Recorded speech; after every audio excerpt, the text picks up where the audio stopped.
prügi. Kõige nõmedam on prügi siis, kui ta on kuskil maas ja paistab sulle silma. Aga mulle tundub, et õnneks me oleme vaikselt liikumas sinna küll, kus peaaegu kõik saavad juba väga hästi aru, et prügi lihtsalt kuskile maha viskamine on üks väga nõme asi, mida teha. Ja see on ju ka kõige olulisem. Kui prügi jõuab juba prügikasti, siis on esimene suur samm tehtud ja me saame sellega edasi tegutseda. Aga mis sellest prügist siis saab, kui ta on prügikasti jõudnud ja mis saaks selle puhul paremini teha? Sellest räägime praeguses videos.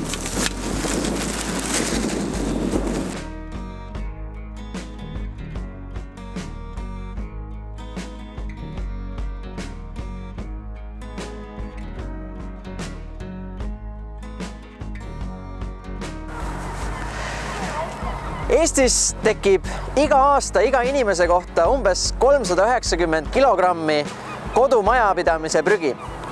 Ja suur osa sellest jõuab ikka veel sellistesse prügilatesse nagu siin, kus me praegu oleme Väätsal.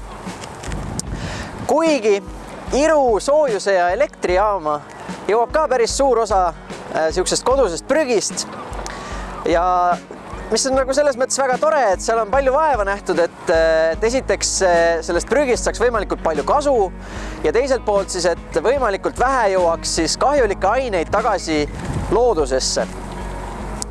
Siis probleem on selles, et kui see elektrijaam tuli, siis tõepoolest väga suur osa prügist jõudis sinna, aga iga aastaga kahjuks kasvab meil selline prügihulk, mis inimesed tekitavad.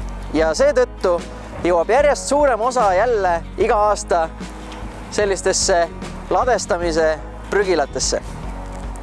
Aga mis saaks siis paremini teha? Sest lihtsast ladestamisest järgmine siuke hea samm on siis prügi sorteerida ja proovida taaskasutada. Et siin me näeme siis kodustes tingimustes juba sorteeritud prügi, mida siis loodetavasti saab mingil määral uuesti ringlusesse võtta. Aga loomulikult on see protsess selline konarlik, et esiteks tootjad, kes teevad pakendeid, võiksid teha selliseid pakendeid, mis oleks ainult ühest materjalist. Sellepärast, et muidu tuleb need materjalid ikkagi üksteisest eraldada, sest et siukest segamaterjali taaskasutamist väga hästi teha ei saa. Ja teiseks loomulikult peavad siis inimesed ise väga hästi sorteerima. Et praegu me näeme vist isegi võrdlemisi ilusat pilti, aga tihti satub ka nendesse sorteeritud prügikastidesse igasugu asju, mis sinna ei tohiks sattuda, nagu biojäätmed või mingid ohtlikud jäätmed ja igasuguseid muid kraame, mis seal olla ei tohiks. Ja isegi kui kõik on siis nagu tootjate poolt hästi tehtud ja inimeste poolt tublisti sorteeritud, siis nagu te näete, siis kogu see asi tuleb siin veel uuesti sorteerida, selleks et jõuaks siis eraldi materjalid oma kindlasse taaskasutusse. Nii et loomulikult ka see ei ole veel selline parim lahendus, kuhu me võiksime välja jõuda. See on küll samm edasi, aga on veel üks väga oluline samm, mida saab teha. Ja selleks on see, et prügi üldse mitte tekitada. Nii, ja rääkides siis sellest, et kuidas prügi vähem tekitada, mul on siin inimene, Kadri, kes sina oled vist pikalt juba mõelnud selle teema peale. Ja, mina olen selle teemaga pikalt tegelenud keskkonna ja prügiga, kust see prügi tuleb ja kust seda prügi tekib. Okei. No mis oleks sellised võib-olla lihtsamad või paremad nipid, kuidas siis vähem prügi tekitada? No, näiteks kui me lähme poodi toitu ostma, siis on puu- ja juurviljad, mida me ei pea panema eraldi kilekotti. Paljudes kohtades on müügis võrkkotid, sul on oma kott, sa võid panna nad oma kotti või osta üldse ilma kotita või valida asju, millel ongi nagu vähem pakendit ümber.